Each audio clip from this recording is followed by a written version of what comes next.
mimi ndani yake. Mungu anasema Yesu alikuja na Mungu kuwa akili yetu, kuwa haki yetu, kuwa utakaso wetu, kuwa ukombozi wetu. Yesu ni akili yetu, Yesu ni haki yetu, Yesu ni utakaso wetu, Yesu ni ukombozi wetu. Wakati unamwamini, uzima wake unakuwa uzima wako. Amen.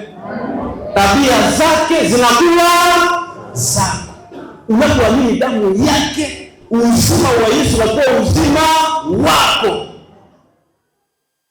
Ni vile damu ya Yesu inaweza kutumika kutusafisha. Nimesema damu ya Yesu ndio inasafisha dhambi, ilitusafisha kwa njia hii. Nasema kitu ya kwanza, damu ya Yesu ni ukombozi. Ililipa malipizi ya dhambi zetu na kutufungua toka nguvu za dhambi.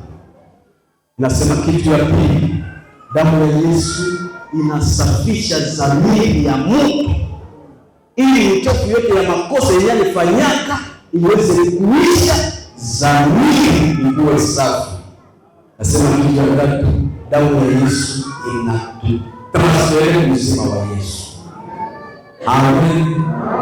Ukiamini damu hii, una vitu unapokea.